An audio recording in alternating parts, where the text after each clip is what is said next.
Falcon head coach Kylee Herberger after a 5-set win over the Girard Indians, a thrilling 5-set victory in that as well. Coach, you talk about that whole match. It was you win a set, they win a set. You win a set, they win a set too. Well, I asked the players' point of view from the coaching perspective too. What is kind of like your job and your job as coaches too? When you win a set, you drop a set going into this kind of 5-set match. One of our biggest struggles is that the consistency in our mentality. We have a goofy group in a good way, but we can kind of lose focus a little bit. So kind of bringing that in a little bit and playing more consistently, that's our biggest challenge. I think that's what you saw tonight. I mean, we go up in that third set very substantially, and we just kind of lose that focus a little bit. When you look at the match victory, too, in that 5th set, Riley Simons accomplishes something incredible, too. She becomes the all-time assist leader here in the sport of volleyball at Austintown Fitch High School. 15 matches into her sophomore season, too.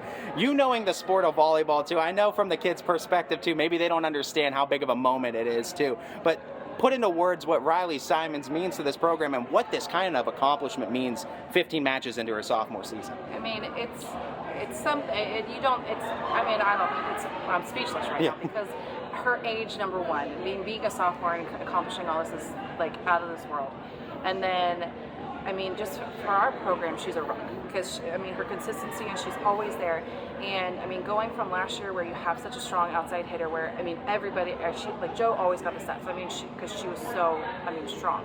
And this year, okay, we kind of spread it around a lot, but we're still getting those same numbers. And and I think we rely on Riley a lot on that because she's creating those good one-on-one situations for our hitters to get those kills. You talk about situational volleyball being a turn of events too, or a momentum swing. When you talk about her being able to accomplish that record in that 5th set at the time she did, do you think that got maybe turned momentum into your guys' favor because you guys came out with a big spurt and you were able to win the match after that moment?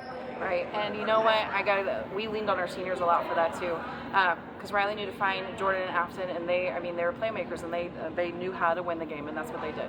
When you talk about this being an all-around team effort win too, you utilize multiple girls too, defensively, offensively too, and they all show up in different ways possible. How good does that make your team now going forward? Now that we're in the second half of the season, trying to gear up for tournament time.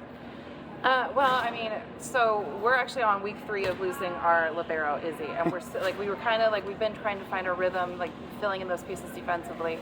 Tonight it looked better. The thing about Morgan Roby is that she goes. She just she'll do whatever you need her to, and she'll go after balls. And that's what the difference was towards the end of that set. Final question for you, Coach, and then we'll let you go. I asked the girls this, and I'm going to ask you the same thing. You guys play a tough schedule. Tough teams left and right, too. You've won some tough games. You've dropped a couple tough games. What does this match mean against that team in a 5-set win at this point of the season? It's just a big confidence builder. It's a confidence booster in the perfect time when we are getting, we have 2.5 weeks left of the season. So getting ready for tournaments, it's just that confidence boost, all right, we can do this. And no matter who's out there, we can do it. It was a 5-set thriller tonight, and the Falcons saw themselves on top of it. 3-2, they defeat the Girard Indians in this matchup as they go 12-3 now on the year.